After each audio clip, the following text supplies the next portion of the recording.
Bapak Irjen Pol kenapa nggak protes? Kenapa hanya Tom Lembong yang jadi terdakwa? Kenapa nggak Pak Jokowi? Kan dia yang kasih instruksi. Bapak nggak usah takut. UGM memiliki dokumen otentik terkait keseluruhan proses pendidikan Joko Widodo di UGM. Dokumen ini meliputi tahap penerimaan yang bersangkutan di UGM, proses kuliah selama menempuh sarjana muda, pendidikan sarjana, KKN, hingga wisuda. Informasi yang lebih rinci telah dirilis dalam bentuk podcast. Joko Widodo dinyatakan lulus dari UGM pada tanggal 5 November 1985 dan UGM telah memberikan ijazah yang sesuai dengan ketentuan kepada yang bersangkutan saat diwisuda tanggal 19 November 1985. Profesor Rektor UGM Ova Emilia itu menyatakan bahwa Joko Widodo itu mengikuti pendidikan program sarjana muda. Walaupun dia ingin mengesankan lulus sarjana juga. Ya, jadi kan? program sarjana muda, sarjana, lalu kemudian lulus sarjana di 5 November 1985. Nah, saya ingat sekali bahwa di masa pemerintahan Jokowi, Komisi ASN dibubarkan.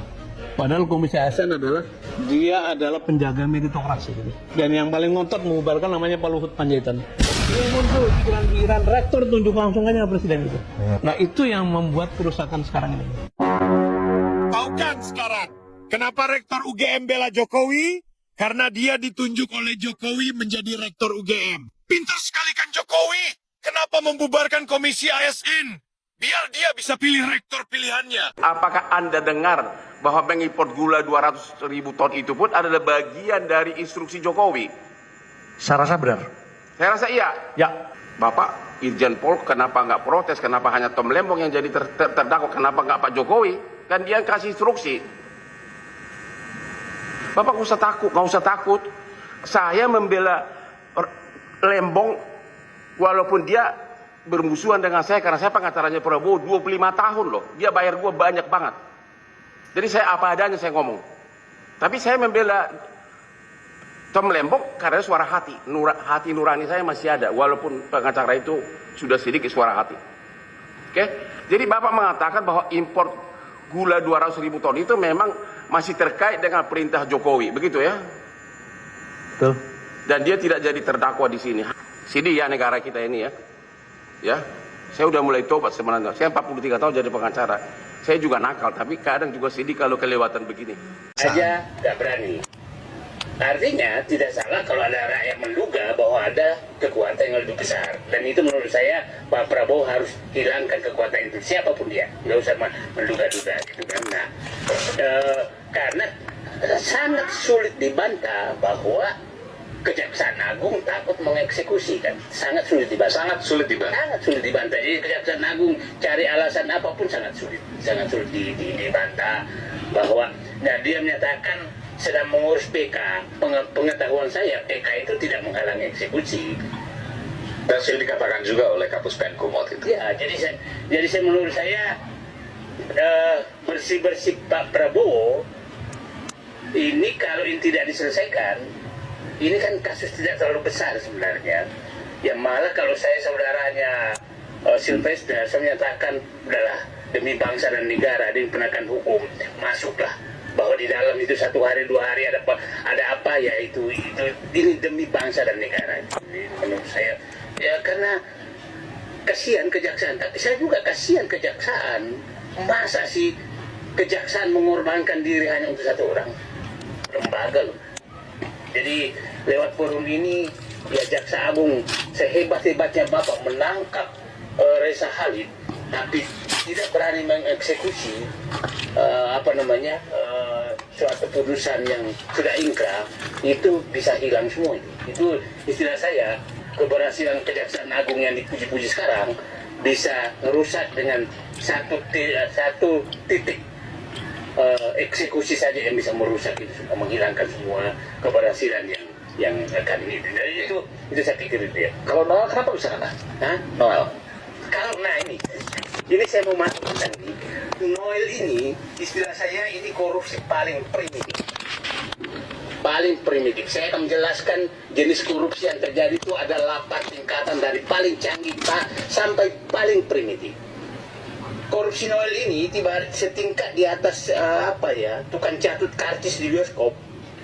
Itu setingkat di atas itu aja. Nah, ya setara dengan sogokan maklar SIM di Melawani, setingkat itu. Tapi saya katakan primitif tapi agak barbar, karena yang ini kan rakyat yang lebih baik ya setingkat juga barbarnya dengan korupsi kuota haji lah itu loh. Agak barbar. Nah, saya ingin agar publik paham korupsi yang paling canggih ada 8 jenis tahapan korupsi yang paling canggih, mulai paling canggih sampai paling primitif.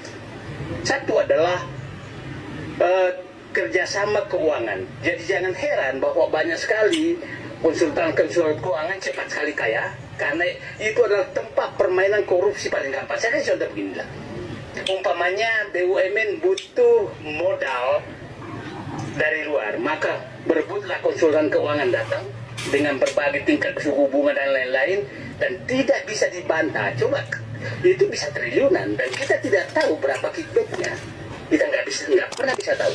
Nah, kita tahu semua teman-teman yang agak kaya raya ini itu di Indonesia sebagian besar bergerak di situ. Jadi maksudnya konsultan keuangan datang lalu kemudian lembaga donor ngasih uang dan dia juga mencarikan. Nah, dan seterusnya. Kita coba kalau saya kasih contoh umpamanya dulu Freeport ngasih uang, cari uang untuk membeli Inalum mencari uang untuk BUMN mencari uang untuk membeli saham Freeport dengan bunga 5,8%. Itu kan tergantung mainnya. Nah, itu banyak sekali terjadi di BUMN. Banyak sekali terjadi di BUMN adalah mencari modal seperti itu. Jadi nyari pinjaman, main di bunga. Nah, di utang di Indonesia juga kita harus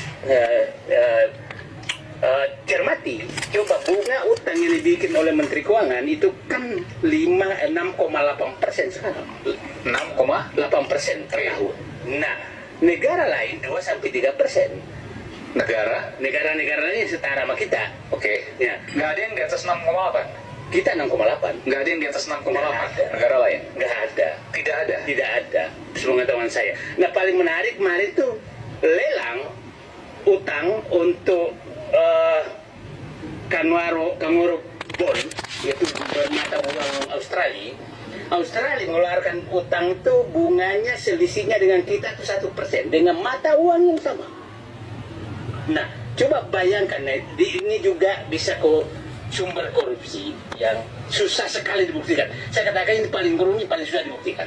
Nah, contoh dengan adanya bunga yang lebih tinggi, maka negara membayarkan lebih mahal pasti. Lebih mahal. Rakyat yang membayar. Dan dugaannya ada sesuatu di situ. Nah, maksud saya kalau mau korupsi di situ paling susah dibuktikan. Kalau ada korupsi di situ paling susah dibuktikan. Nah, yang kedua itu adalah coba berkali-kali Menteri Keuangan itu menarik utang sangat melebihi kebutuhan sampai 400 triliun, 300 triliun, melebihi kebutuhan. Artinya bisa aja terjadi negosiasi, cepat ambil uang saya kan lumayan 1 bulan di dalam, kalau 6% tinggi sekali. Nah, itu yang pertama. Yang kedua adalah sebelum pertama dulu ini karena bicara ini ada komentar nggak soal itu, karena ini agak serius nih. Tadi bunga kita kenapa lebih tinggi dibanding negara-negara lain, meskipun tadi saya tanya ada nggak yang lebih tinggi, nggak ada menurut sepengetahuan dari Pak Said itu. Artinya ada hal yang janggal di situ. Anda mau sampaikan sesuatu? Iya,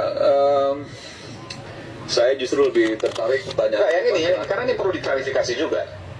Ya, kalau untuk soal itu mungkin Bang Said Hidup punya beberapa data yang tadi disampaikan. Ya mungkin saja juga begitu. Ini adalah alumni UGM. Bagaimana menganalisanya, Prof? Ya, yang pertama tadi kalau dihubungkan dengan laporan Jokowi yang terkait dengan dugaan ijazah palsu yang dianggap sebagai fitnah dan seterusnya itu tadi. Nah, ini saya mencoba membandingkan dua hal ya. Yang pertama dari statement dari rektoriat dan dekanat ya tentu saja. Dan yang kedua adalah statement dari kepolisian yang menerima laporan itu, yang telah melakukan pemeriksaan. Saya minta maaf ya, saya membaca bolak-balik mencoba melihat bolak-balik lagi untuk statement yang terakhir ini, pihak rektoriat tidak pernah menunjukkan dokumen ijazahnya, fotokopinya atau sejenisnya, karena legalisir pasti ada disimpan satu di dalamnya. Legalisirnya seperti apa ini ya, mestinya pada saat buat statement Jokowi itu adalah lulusan UGM, lulusan tahun sekian, ini loh ijazahnya. Itu nggak ada ya. Berarti ini tidak berdasarkan dokumen otentiknya yang menyatakan bahwa itu ada, meskipun pada saat ada itu karena ijazah dikeluarkan hanya untuk yang bersangkutan. Yang arsipnya itu ditunjukkan toh mestinya gitu. Atau fotokopi yang dilegalisirnya. Yang kedua, kalau kita baca dari Kepolisian Republik Indonesia, hasilnya juga sama, membuat pernyataan-pernyataan di lapangan itu asli dan seterusnya, tapi tidak menunjukkan ijazah aslinya. Ini dua instansi yang memeriksa yang ini, dua-duanya tidak pernah menunjukkan ijazah aslinya Jokowi itu yang mana gitu. Di rektoriat tadi yang saya baca statement Ibu Rektor itu ternyata juga nggak menunjukkan sama sekali. Ini kan dunia akademik, dunia ilmiah, kan mestinya cukup aja kalau misalnya karena ijazah dikeluarkan hanya satu, maka arsip atau sebut saja itu namanya adalah fotokopi yang dilegalisir dan seterusnya, mesti ada di situ. Ini loh fotokopi yang dilegalisir. Itu nggak ada sama sekali. Nah, yang jadi pertanyaan saya adalah sebagai pengkaji ini, kemarin dulu sudah pernah saya membuat pandangan juga terkait dengan masalah ini adalah, jadi dua-duanya itu berlandaskan pada tidak pada dokumen aslinya.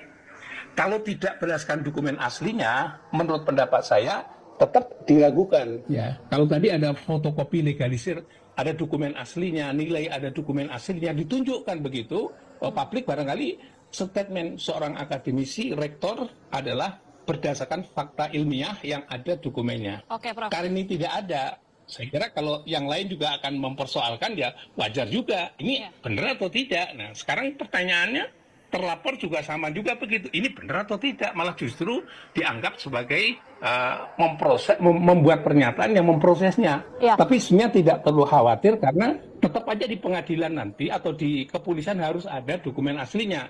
Ya, kalau nggak ada dokumen aslinya berarti nggak ada bandingannya bahwa itu asli atau tidak. Soal dokumen asli ini, Prof, ada pernyataan juga dari Rektor UGM ini kan menyebut bahwa ijazah ini sudah di tangan Jokowi sendiri, jadi sudah menjadi tanggung jawab dari pemilik ijazah tersebut. Itu bagaimana? Ya, tadi sudah saya sampaikan ijazah cuma satu. Tapi begitu dikeluarkan dia kan ada legalisirnya. Nah, dokumen legalisir itu pasti ada. Dunia akademik universitas pasti akan menyimpan. Kalau hari ini ya dokumen elektronik tentu saja sudah dimasukkan secara sistematik begitu. Mestinya harus ada, ya. Karena ini menjadi polemik nasional dalam konteks karena Jokowi adalah menjabat sebagai presiden gitu. Jadi tidak boleh, kalau tadi dikatakan bahwa seolah-olah dia, ini rahasia pribadi. Bukan masuk rahasia pribadi atau dokumen privat yang tidak boleh publikasi. Kalau seorang itu sudah menjabat publik, maka dokumen publiknya tetap itu menjadi milik publik. Artinya publik berhak untuk tahu dan mengetahui dokumen aslinya itu seperti apa. Begitu. Oke, jadi bagaimana pembuktian dari keaslian ijazah ini jika tadi Prof mengatakan kedua instansi ini sama-sama tidak menunjukkan baik legalisir, bukti fotokopi, ataupun dokumen yang otentik lah, Prof? Ya, saya kira kita sudah pada saat yang hampir bersamaan kita ada samplingnya, sampling kasus yang ada di Universitas Indonesia. Ini sampling aja, contoh perbandingan aja. Ketika ada seorang kandidat lulus doktor diragukan, ya, pada saat itu diragukan kelulusannya, proses pembentukannya, proses pengujiannya dan seterusnya itu, maka itu diselesaikan dengan cara akademik. Ya. Saya kira bagus sekali itu. Apa cara akademik itu? Akhirnya dibentuk oleh tim namanya ya Dewan Profesor gitu. Untuk melakukan pengujian terhadap proses pendidikan yang bersangkutan sampai memperoleh gelar doktor. Ya. Dan akhirnya benar diproses dan seterusnya oleh Dewan Doktor tadi dan hasilnya menyatakan diragukan dan seterusnya. Maka muncullah surat-surat yang isinya adalah peringatan kepada pembimbingnya dan seterusnya kalau tidak salah seperti itu gambarannya. Ya. Jadi ini menurut pendapat saya dari pihak UGM juga sama. Ini levelnya sudah rektor dan dekanat ya. Kalau sudah levelnya rektor dan dekanat, semestinya Dewan Guru Besar, karena itu masih ada keraguan tadi, saya ingin sampaikan, ini masalah itu masuk ranah pidana di kepolisian, mestinya Dewan Guru Besar akan turun tangan untuk melakukan pemeriksaan, namanya adalah identifikasi atau verifikasi terhadap pernyataan rektor tadi. Benar atau tidak benar ya, prinsipnya itu ya, benar atau tidak benar dengan alat bukti yang ilmiah dalam satu konteks ini ya, istilah bahasa yang sekarang dikenal dengan scientific investigation, jadi semuanya dibuktikan secara ilmiah. Oke. Jadi kalau itu hasilnya, misalnya saja proses-proses itu hasilnya dinyatakan bahasanya oh tidak benar begitu, berarti ini kesimpulan akademis yang nanti akan diuji kembali kepada Dewan Rektor. Maka tim ini harus independen dan itu diuji oleh Dewan Rektor. Kalau itu Dewan Rektor menyatakan bahwa itu benar, berarti ya clear, semuanya proses clear. Tapi sebaliknya, kalau Dewan Rektor tadi, tim independen sebagai tim independen tadi berdasarkan kajian ilmiahnya, ternyata itu tidak benar pernyataan itu, berarti ada konsekuensinya. Pertama adalah kepada rektor yang membuat pernyataan, yang tadi dikatakan bahwa pernyataannya bahwa lulusan dari UGM dan seterusnya, berarti kalau pernyataan itu tidak benar, berarti pernyataan itu harus dinyatakan tidak benar. Oke, baik. Kalau pernyataan itu tidak benar, berarti produk yang dihasilkan ijazahnya juga tidak benar. Baik. Yang bisa menguji pertama verifikasi benar dan tidak benar itu ya pertama dan yang paling utama adalah Dewan. Kalau di UGM saya kurang tahu persis, yang pada umumnya tadi kalau membandingkan dengan UI itu Dewan Guru Besar gitu. Oke, baik. Kita akan terus nantikan bagaimana proses kajian ilmiah. Jadi mudah-mudahan akan ada titik terang. Tapi terima kasih sekali lagi Prof. Muzakir sudah bergabung bersama kami di Kabar Petang. Terima kasih Prof. Selamat sore. Terima kasih. Bu Rektor, ijazah Pak Joko Widodo itu asli apa palsu? Kami punya data dan bukti bahwa Bapak Joko Widodo lulusan dari Universitas Gajah Mada. Tadi kan, berarti yang dimiliki UGM di sekarang ini adalah salinan ijazah Jokowi ya? Iya. Boleh saya lihat ya Pak?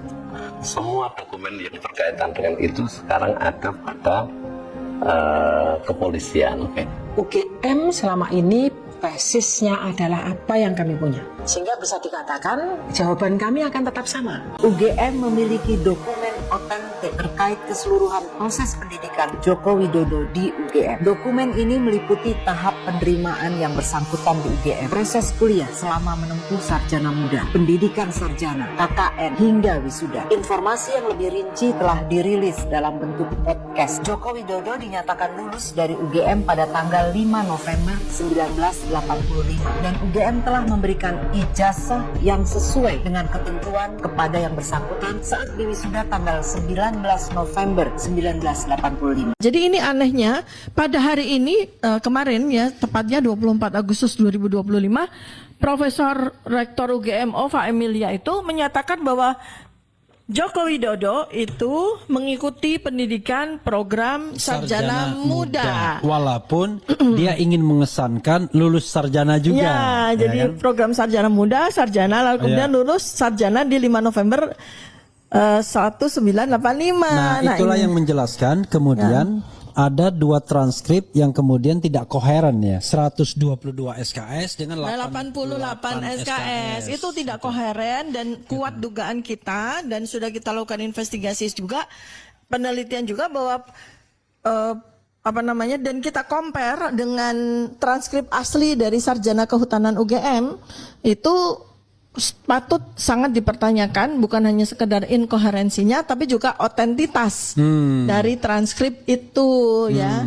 Karena tidak seperti itu transkrip nilai, dan sampai dengan hari ini tidak jelas juga. UGM ini masih justru menurut saya tuh selain bikin blunder terhadap secara personal dari Ibu Ova Emilia sendiri ya, karena sekarang nih netizen sudah mulai mengaduk-ngaduk masalah-masalah pribadi beliau loh ya, yang terkait dengan hukum. Nah itu kan blunder secara personal ya, dan blunder juga secara universitas, secara kelembagaan itu blunder juga. Untuk apa Bu Ova ya menjadi tameng bagi Joko Widodo. UGM Dengan merusak reputasi universitas yang Iya. salah tertua gitu. dengan merusak reputasi UGM, universitas kita tercinta, alma mater kita tercinta, hanya untuk menjadi tameng dari seseorang yang berani podcast secara internal, itu kan menunjukkan kalian takut. Kalian takut gitu loh. Keluar apa? Kelihatan mangki bobroknya. Semua nanti bisa dikorek orang gitu loh. Kalian nggak bakal bisa membungkam ini. Ya, jabatan kalian juga paling sebentar lagi gitu. Ya mungkin banyak profesor UGM yang sudah gerah sekarang ini.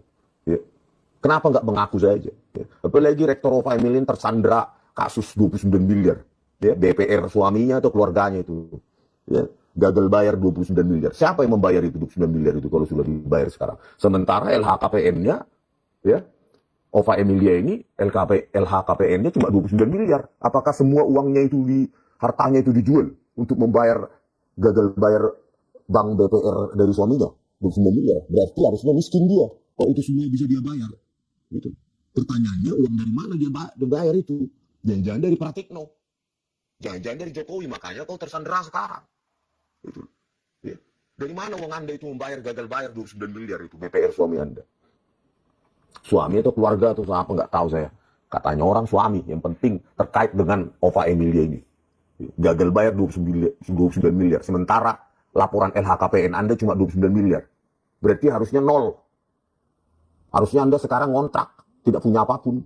Kalau semua harta Anda jual 29 miliar itu untuk membayar gagal bayar BPR suami Anda itu. Kronologi LPS tuntut, ya ini dari CNN. 3 November 2022. Kronologi LPS tuntut ganti rugi Rektor UGM 29 miliar karena bank gagal. Ya. Lembaga penjamin simpanan dari CNN ini menuntut ganti rugi senilai 29 miliar kepada Rektor UGM, Ova Emilia, ya, Bambang Wahyudi, ada 3 orang ini, dan Jung